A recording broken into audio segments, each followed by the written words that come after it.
nosotros tenemos una función,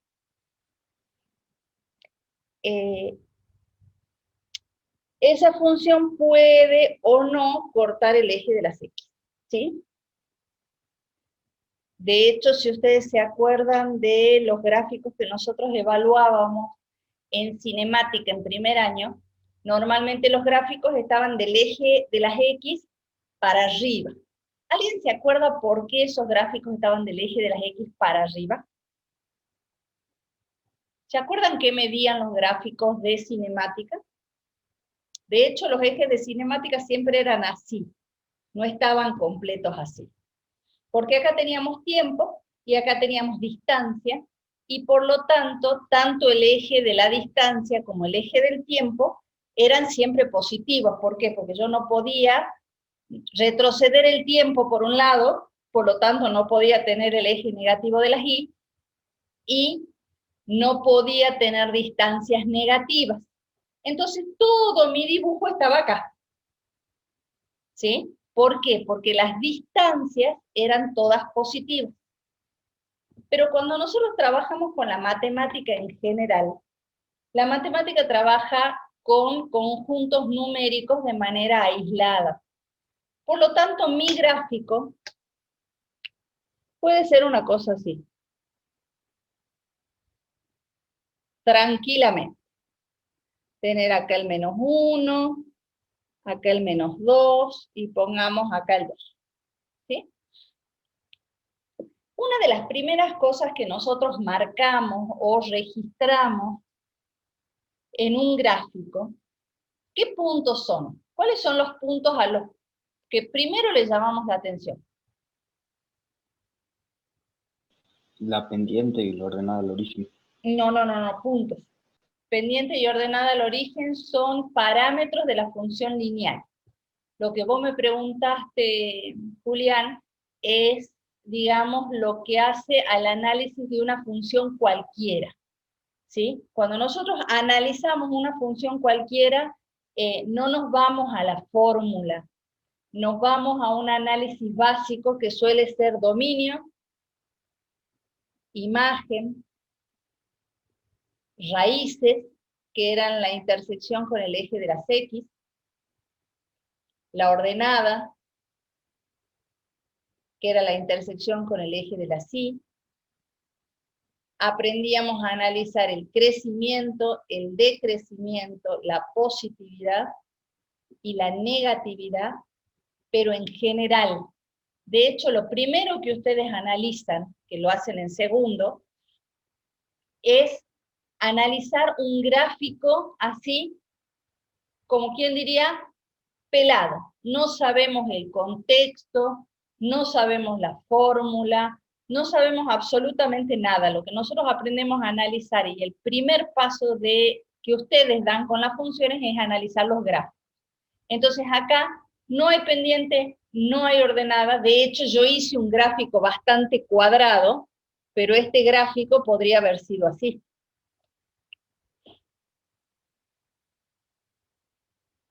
Entonces, en ese caso, no tengo muchas rectas para analizar pendiente. Es más bien un gráfico curvo, ¿sí? Entonces, el concepto de pendiente sobre todo surge con la función lineal, que es el paso siguiente que nosotros vimos este año, ¿sí? Pero en una función cualquiera nosotros analizamos estas cosas. ¿Alguien se acuerda cuál era o qué era el dominio?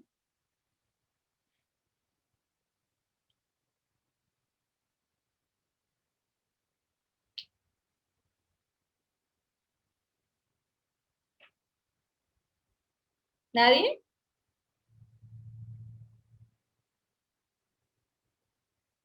El dominio se definía como los valores que puede tomar la variable independiente. Ese puede está ligado a las fórmulas. Cuando yo miro el gráfico, en realidad son los valores que toma efectivamente la variable X. Entonces, si yo miro, mi gráfico empieza acá. Por lo tanto, yo voy a decir que mi gráfico empieza, supongamos ahí, y que mi gráfico termina aquí. Por lo tanto, mi dominio va a ir desde el -3 hasta el 3 porque son los valores que toma efectivamente mi función. Pero yo hace un ratito les dije que son los valores que puede tomar una función. ¿Por qué? Porque cuando yo empiezo a trabajar con funciones matemáticas, empiezan las condiciones que tienen las operaciones en sí. Entonces, si yo les doy una función como esta, ¿puedo poner cualquier valor en X? A ver, piensen. ¿Puedo poner cualquier número en el lugar de la X?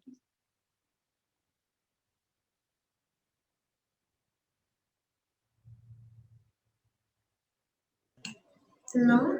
No. ¿Qué valores no podría poner? Tengo una raíz cuadrada. ¿Qué valores o qué números no puedo poner adentro de una raíz cuadrada?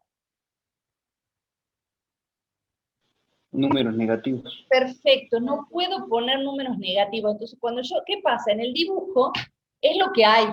Entonces, yo miro desde el dibujo cuál es mi dominio. Cuando yo tengo una fórmula, empiezan las condiciones, y la condición es exactamente la que ustedes dijeron.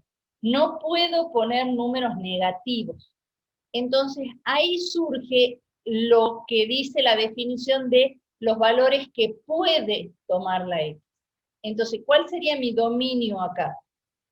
Mi dominio serían los reales positivos. ¿Pero por qué? Porque dado el contexto de la fórmula, yo no le puedo poner números negativos.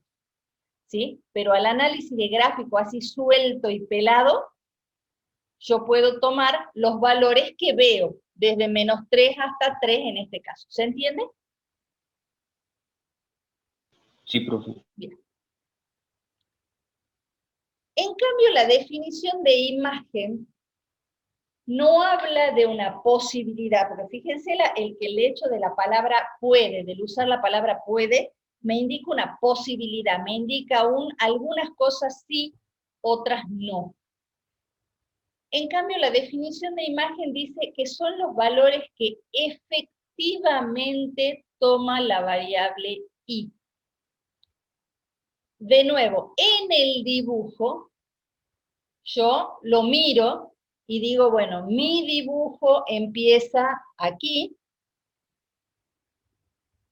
que es el -2, y mi dibujo termina aquí, que le pongamos es el +3. Por lo tanto, mi imagen va a ir desde el -2 hasta el 3.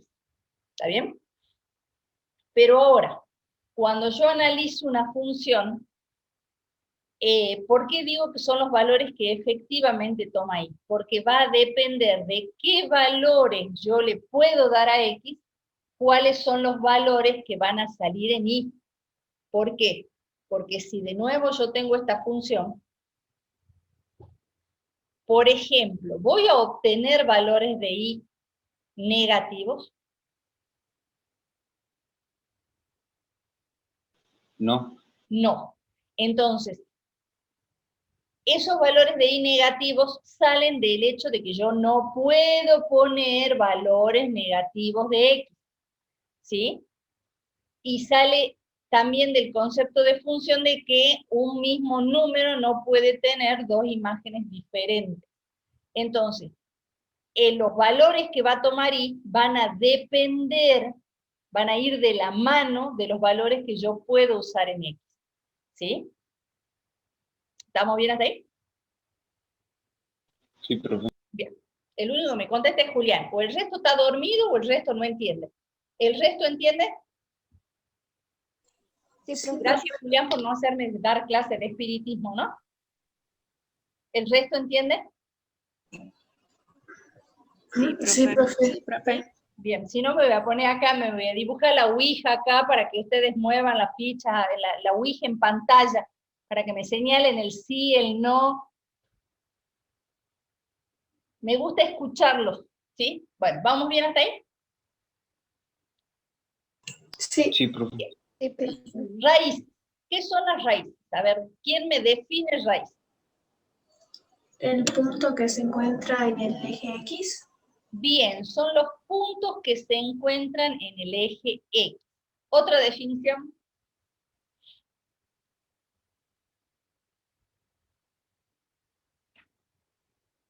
Porque son los puntos que se encuentran en el eje X si yo tengo el gráfico. Pero si yo tengo la fórmula, ¿qué son las raíces? Es el punto que corta el eje X. Bien, son los puntos que cortan al eje de las X. Y por lo tanto, cumplen una condición. Si están sobre el No, eje X, ¿qué condición cumplen? ¿Cuánto vale Y? no. 0. Bien. Siempre que yo encuentro las raíces, el valor de Y va a ser 0. ¿Por qué? Porque están sobre el eje de las X. Esta relación que yo tengo acá, y es de que para encontrar la raíz Y va a valer 0, es absolutamente para todas las funciones que trabajen de ahora en más. Siempre que a ustedes les den una fórmula y tengan que encontrar las raíces, automáticamente les sale una luz en la cabeza que dice, si es raíz, Y tiene que valer 0, reemplazan la Y por 0 y despejan la X. Eso es siempre y es para cualquier función que ustedes trabajen. Estamos, ¿no? No me van a preguntar cuando estemos el año que viene viendo, no, van a estar con la profesora Benuti, la van a hacer renegar eso. Cuando la profesora Benuti les diga, ¿cómo encuentro las raíces? Más vale que sepan, ¿no? Que ahí tiene que valer 0. ¿Estamos de acuerdo hasta ahí?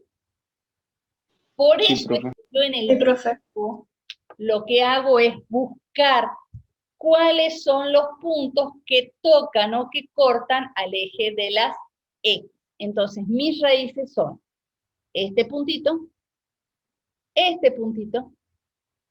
y este puntito. ¿Está bien? Las raíces son puntos. Por lo tanto, a diferencia de esto que yo tenía acá, esto de ahí son intervalos. Las raíces son puntos. ¿Cuál es el inconveniente que hay? Que ustedes confunden intervalo con punto. El intervalo se mide o se mira en el mismo eje. El dominio empieza en X igual a menos 3 y termina en X igual a 3. Entonces es un intervalo numérico, es un conjunto de números. Lo mismo le pasa a la imagen. Empieza en menos 2 y termina en más 3. Es un conjunto de puntos. A diferencia de los puntos que se escriben parecidos, pero en realidad el punto me indica un valor, una posición, me indica un valor en X y un valor en Y. No es un conjunto numérico, es una coordenada. Si bien se escriben parecidos, si ustedes saben la diferencia y saben efectivamente cuáles son conjuntos y cuáles son puntos, van a saber qué significa cada uno de los valores. ¿Sí? Entonces, si ustedes toman conciencia de que el dominio es un conjunto numérico, yo tengo que leer todo en el mismo eje. Eso significa que empiezo en menos 3 y termino en 3. En cambio, las raíces son coordenadas de punto, entonces cuando yo miro que dice menos 2, 0, y me dicen eso es una raíz, yo estoy diciendo las coordenadas de ese punto son, según X menos 2, según Y, 0. ¿Está bien? ¿Se entiende la diferencia entre intervalo y punto? Sí, profe. Bien. Y creo que por las caritas de muchos de ustedes hacía falta la revisión general. Coordenada de este punto, menos 1. Menos 1, 0. Y coordenada de este, 2, 0. 0. Bien. Y por otro lado tenemos la ordenada. La ordenada es la intersección con el eje Y. O sea que yo voy a buscar un punto en donde esté cortando al eje de las Y. Raíces, una función puede tener millones. Ordenadas, siempre hay una sola. Si es que la hay. ¿Sí? pero nunca puede haber más de una ordenada. ¿Alguien me puede decir por qué no puede haber más de una ordenada?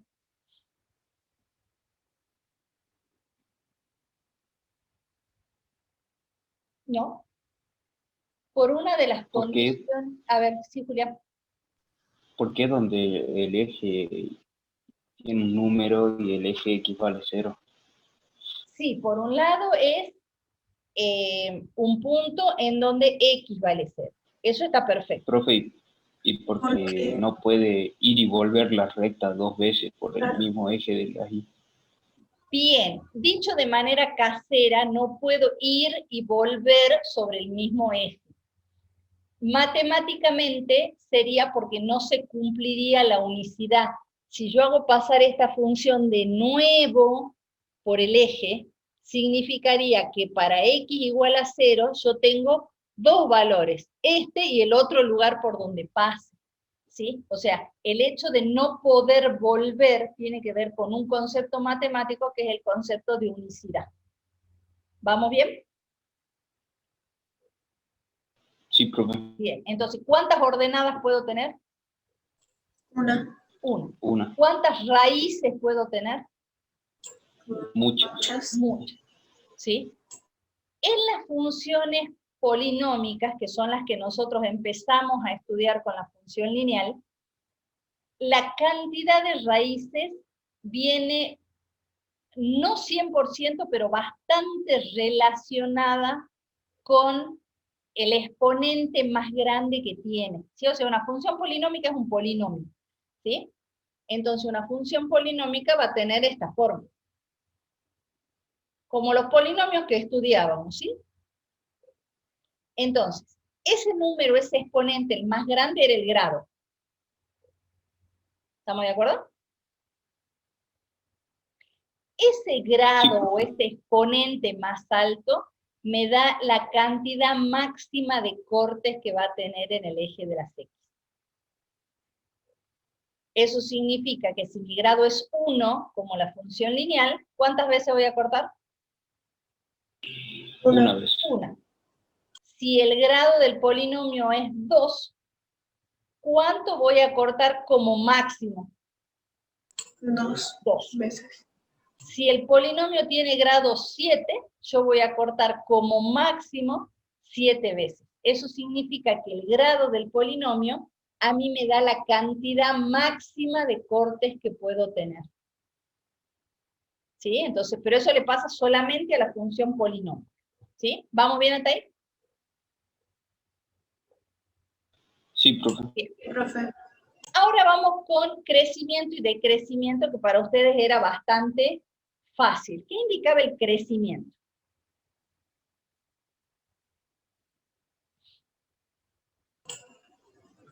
cuando la línea no va arriba, Bien, caseramente cuando la línea va para arriba. En realidad, la definición de crecimiento dice, si X aumenta, Y también aumenta. Por eso es que yo veo que la gráfica o la línea va para arriba, porque cuando yo me muevo de izquierda a derecha, los valores de X van aumentando, ¿verdad? De -3 a -2, de -2 a -1, ¿sí? Entonces, cuando Sí, yo consigo un tramo del gráfico, en donde al aumentar X, aumenta Y, que sería, como ustedes dicen de manera casera, cuando el gráfico sube, tengo mi intervalo de crecimiento. Entonces yo estoy viendo que el gráfico ese sube en este pedazo que yo pinté de negro. ¿Está bien? Ese va a ser mi intervalo de crecimiento. El intervalo de crecimiento, ¿dónde se lee? En el eje de las X. El eje Y no me importa para nada más que para la imagen, ¿sí? Y para las coordenadas de los puntos. Pero el intervalo de crecimiento se lee sobre el eje de las X. ¿Dónde empieza mi intervalo? Acá, en el medio entre el -1 y el -2. Por lo tanto, mi intervalo va a arrancar en el menos 1,5. ¿Y dónde deja de crecer? En este punto. En 0. Que es 0. ¿Está bien? Todos los demás pedacitos que quedaron de rojo, ¿son intervalos de qué? De De decrecimiento. crecimiento. Bien, porque fíjense que acá el decrecimiento va a decir, si X aumenta, Y baja. ¿Por qué? Porque yo sigo aumentando en X, pero los valores de Y van disminuyendo cada vez más. Por eso es que en forma casera yo voy a decir, yo veo que el gráfico baja o decrece. ¿Estamos bien hasta ahí? Parece. Sí, profe. Entonces, los Sí, profe. intervalos de decrecimiento, ¿cuántos son? Ya vamos a tu pregunta, Julián. Uno solo. Ah, de crecimiento, profe. Decrecimiento 2. 2. ¿Cuáles? El decrecimiento también se mira solamente en X. De menos 3 a 1,5. Perfecto. Por eso es que aparece el punto y coma, porque fíjense que nuestro 1,5 es un número decimal, entonces el punto y coma es el que me separa los valores. ¿Y qué otro intervalo hay? De 0 De 0 a 3. Bien. a 3. Como son dos intervalos, le pongo una U al medio, que es la U de unión. ¿Sí? Con los intervalos de crecimiento y decrecimiento sale el concepto de máximo y de mínimo. El concepto de máximo es como la cima de una montaña, ¿sí? Entonces mi máximo está acá. En este caso coincide con la ordenada, o sea que va a tener coordenadas 0, 3. Y los mínimos son como las fosas marinas, son la parte más bajita de un pozo. Entonces, ¿dónde veo yo un pocito en mi gráfico? Acá. Ese valor es mi mínimo. Este es máximo. Y mi mínimo va a tener coordenadas menos 1,5, menos 2. Acuérdense que este es X y este es Y. ¿Estamos bien hasta ahí? Así vemos la pregunta de Julián. Sí, profe. Bien. Ahora vamos con la pregunta de Julián. La pregunta de Julián tenía que... Nos vamos a dejar eso. La pregunta de Julián tenía que ver con los intervalos de positividad y los intervalos de negatividad. Idea, ¿qué significará intervalo de positividad y qué significa intervalo de negatividad? Los intervalos de positividad serían los que están como en la parte de arriba Bien, del eje X. perfecto. ¿Y los intervalos de negatividad? Son los que Serían los están que están abajo. abajo. Bien, los que están de abajo. Yo los relaciono mucho como para entenderlo con el concepto de geografía, esto del sobre el nivel del mar, bajo el nivel del mar. ¿Nosotros qué consideramos como sobre el nivel del mar? Cualquier relieve que esté por arriba de la altura a la que se encuentra el mar. Y bajo el nivel del mar, toda aquella parte geográfica que esté bajo el nivel que tiene el mar, ¿sí? Eso sí, ¿no? ¿Queda claro? Sí, profe. Bien. Entonces, nuestro mar en matemática es el eje de las X. Entonces, ¿cuáles son los intervalos de positividad?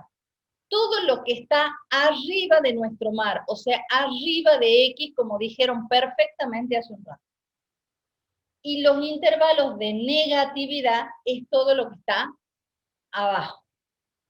Entonces, ahí viene la diferencia fundamental. Los crecimientos y los decrecimientos tienen como extremo los máximos y los mínimos. Nuestros intervalos de positividad y de negatividad tienen como límite las raíces, porque fíjense que las raíces son los lugares en donde la función pasa de un eje o pasa de un nivel para el otro. En esta raíz yo venía de arriba y paso a estar abajo. En esta raíz yo venía de abajo y paso arriba. Y en esta raíz yo venía de arriba y paso abajo.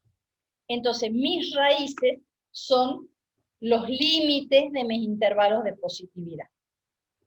Entonces, este trámite que yo tengo acá, ¿sería positivo o sería negativo? Está por arriba del eje, por lo tanto va a ser positivo. Entonces, voy a tener un intervalo de positividad que va a ir desde el -3 hasta el -2, que es la raíz. ¿Se entiende, Julián? Sí, profe. Bien. ¿Qué pasa en el -2? Yo me voy para abajo.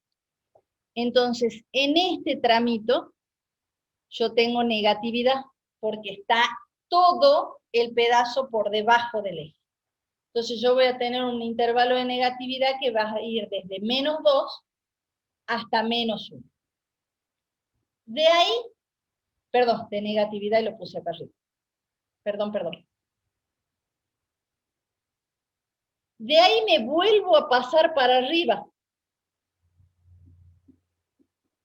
Por lo tanto, voy a volver a tener un intervalo de positividad que va a ir desde el -1 hasta el 2. Y de ahí me vuelvo a ir hasta abajo. O sea que voy a volver a tener un intervalo de negatividad desde el 2 hasta el 3.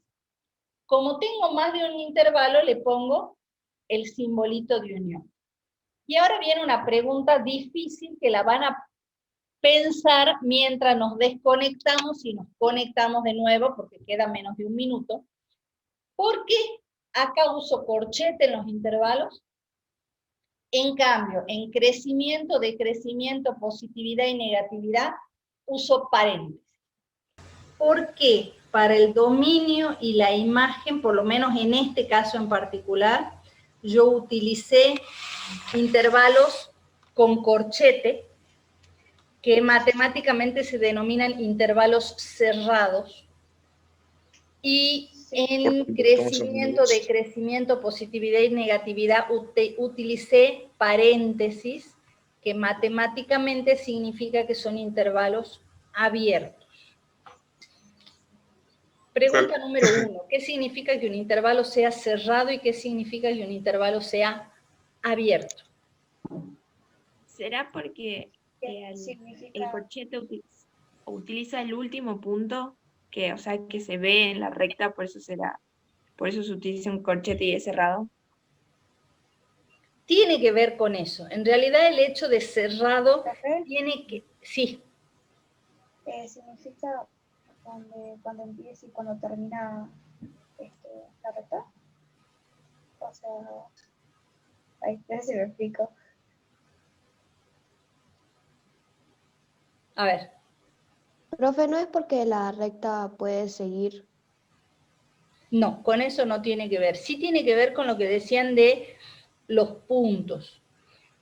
Yo me acuerdo que usábamos paréntesis para cerrar los puntos.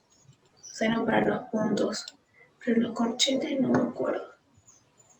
Bueno, en realidad, los puntos utilizan solo paréntesis.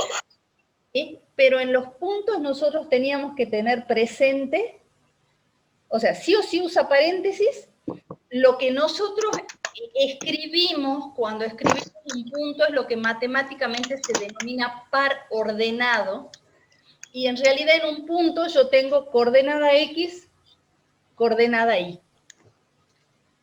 Dominio, imagen, crecimiento, decrecimiento, positividad y negatividad son el concepto de intervalo. Intervalo. Que es un concepto de conjunto numérico. Y si es un conjunto numérico, se mira o solo en X o solo en Y, ¿sí? Pero dentro de los intervalos yo tengo algunos intervalos que se escriben con corchete, que se denominan cerrados, y otros intervalos que se escriben con paréntesis, que se denominan abiertos. Tiene algo que ver con eso de que es hasta dónde llego, pero el concepto todavía es un poquito más profundo. El corchete, que se utiliza para los intervalos cerrados, significa que al valor que yo estoy escribiendo lo voy a considerar, o sea, lo voy a tomar. El dominio efectivamente termina en el 3. El último punto del gráfico tiene coordenada x3. Es un valor que pertenece a la función. Entonces yo lo tengo que cerrar para decir o para simbolizar que ese 3 es parte de la función. Por eso es que yo utilizo un intervalo cerrado. De la misma manera con la imagen, mi gráfico empieza exactamente en el -2, no empieza un poquito más arriba, empieza exactamente en el -2 y termina exactamente en el 3. Por eso es que yo pongo corchete, para decir esos puntos pertenecen, son de la función. En cambio, el paréntesis se utiliza para un intervalo abierto. ¿Qué significa el intervalo abierto? Que los extremos de ese intervalo no forman parte del intervalo. Eso significa que en -3 la función no es positiva. En -2 la función no es positiva. Llega hasta apenitas antes del -3 y hasta apenitas antes del -2. Pero efectivamente en el -3 y en el -2 no es positiva. Efectivamente en el -1,5 y en el 0 no está creciendo. ¿Alguien me puede decir por qué?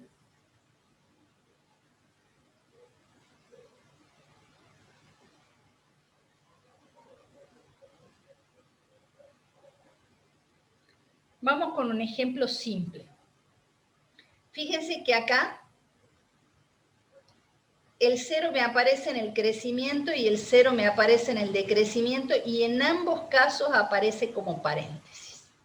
¿Dónde está el 0? El 0 está acá, ocupando el valor o el lugar de máximo. Si yo estoy parada ahí arriba, sigo, imagínense que son un hombrecito que está subiendo esa montaña. Mientras estoy acá, voy de subida. Si estoy en esta parte del gráfico, voy de bajada.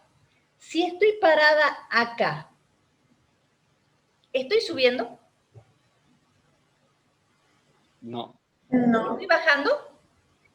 no, No, ¿por qué? Porque estoy en el extremo más alto. Ya terminé de subir y todavía no empecé a bajar. Por lo tanto, ¿la puedo poner dentro del crecimiento? No, porque ya terminé de subir, estoy en el extremo más alto. ¿La puedo incorporar en el decrecimiento? No, porque porque no empecé todavía a bajar, estoy en el extremo más alto. Lo mismo pasa con los intervalos de la positividad y de la negatividad. Fíjense que el -2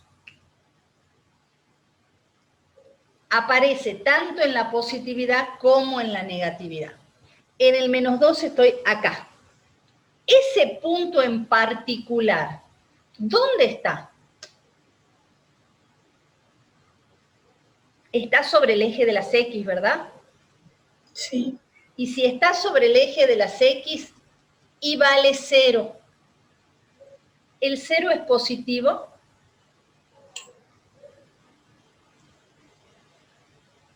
No, No. ¿El 0 es negativo? tampoco. Tampoco. Entonces, ¿lo puedo poner en la positividad? No, porque el 0 no es positivo. ¿Lo puedo poner en la negatividad? No, porque Y vale 0 y el 0 no es negativo. Por eso es que acá se usa paréntesis. porque mis extremos cambian lo que yo estoy haciendo. Pasa de crecer a decrecer, pasa de positivo a negativo, entonces no puedo usar corchetes. ¿Se entiende la diferencia? ¿Queda más claro función? Sí, profe. Sí, profe. Bien. Julián, ¿se aclara tu duda? Sí, profe, gracias. Bien. De función lineal, ¿dudas? Ni han hecho el práctico, así que... A ver, yo les había preparado para trabajar hoy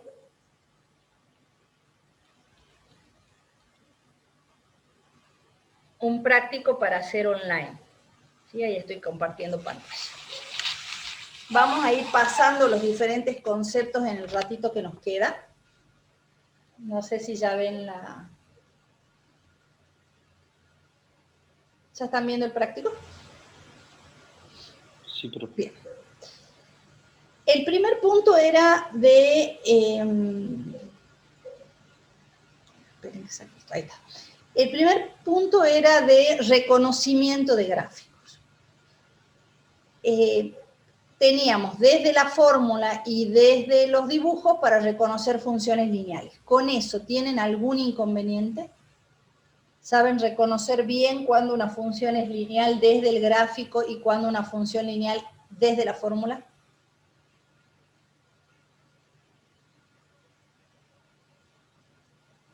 Sesión de espiritismo número 2. ¿Hay alguien ahí atrás?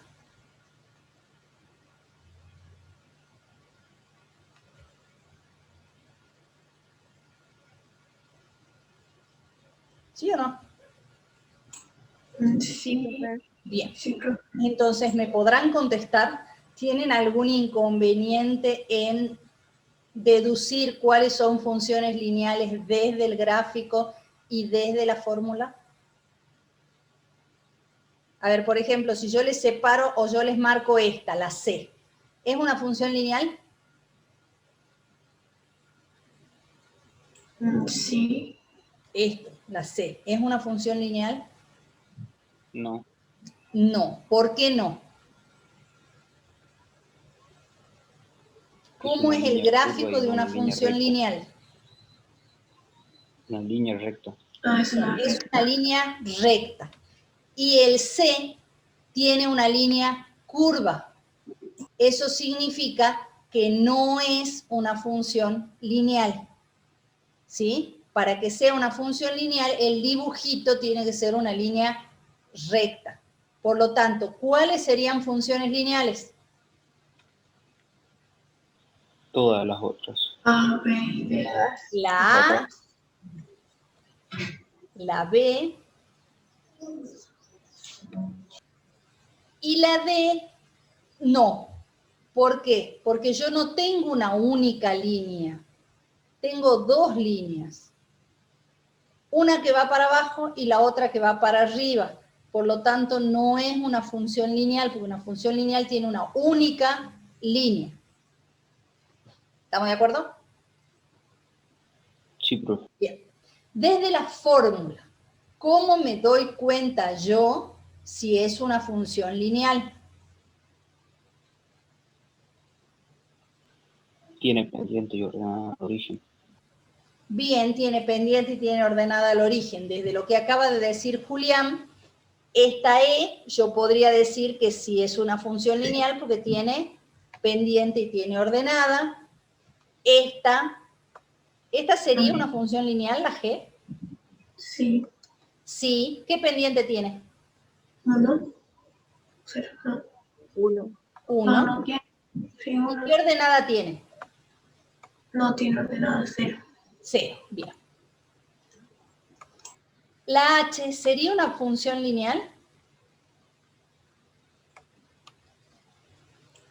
Sí, Sí. bueno, es que no tiene pendiente, pero tiene ordenada.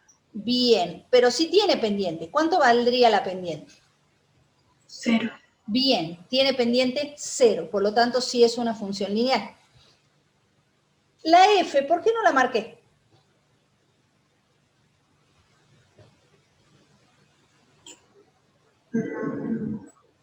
Porque está elevado al cuadrado. Bien, Julián, t elevado al cuadrado. ¿La i la tengo que marcar?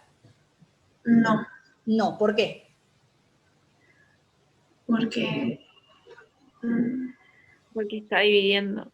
Está en Bien, la fracción. x está como denominador. ¿La j la tendría que marcar?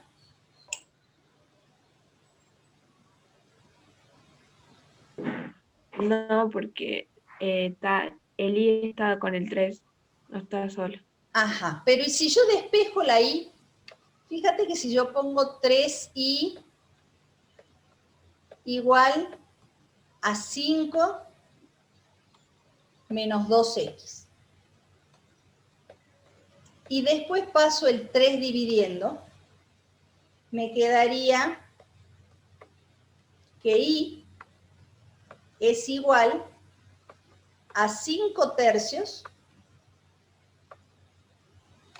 menos 2 tercios i. Perdón, menos 2 tercios x.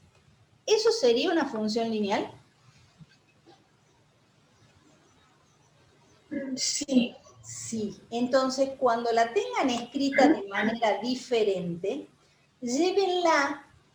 Fíjense que la forma más fácil de reconocerla es como dijo Julián, pendiente ordenado. Entonces, despejen o trabajen con esa ecuación y llévenla a una forma que sea similar a pendiente ordenada. Y ahí fíjense, ¿me quedó pendiente ordenada? Si es sí, vamos por la lineal. Si es no, no la pondremos como válida. ¿Se entiende? Sí. La K será lineal.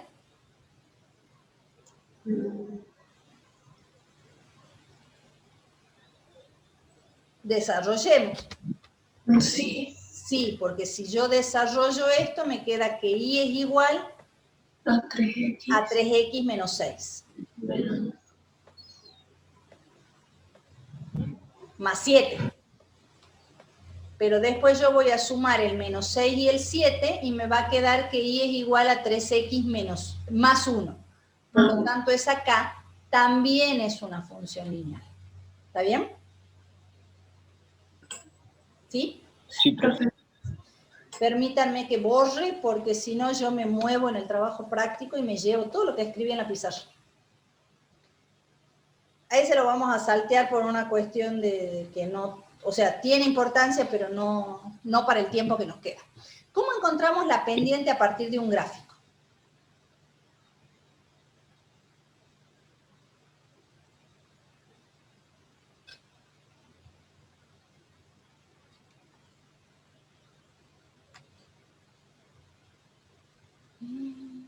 ¿Para qué dará clase 1, no? Porque esto ya lo vimos. Para encontrar la pendiente a partir de un gráfico, yo lo que hago es ubicar dos puntos cualquiera del gráfico. Por ejemplo, este punto y este punto. Y acordarme que la definición de pendiente es igual a variación en i sobre variación en x. ¿Estamos de acuerdo? Sí, profe. Bien. ¿Qué era la variación en i? Era desde un punto hasta el otro, cuántas unidades subía o bajaba en i. ¿Sí? En este caso, si yo voy a considerar que cada cuadrito es una unidad, porque fíjense que el unito está acá, eso significa que me han hecho que cada cuadradito es una unidad, yo voy a decir, bueno, ¿cuántos cuadraditos subo? ¿Cuántos cuadraditos subí hasta ahí, que es la altura del segundo? Subí un cuadradito, 2 cuadraditos, 3 cuadraditos, 4 cuadraditos. ¿Está bien? Sí. Por lo tanto, la variación en i es 4. Y la variación en x es un cuadradito, 2 cuadraditos, 3 cuadraditos, 4 cuadraditos. Por lo tanto, la variación en x también es 4 y mi pendiente va a valer 1. ¿Estamos de acuerdo?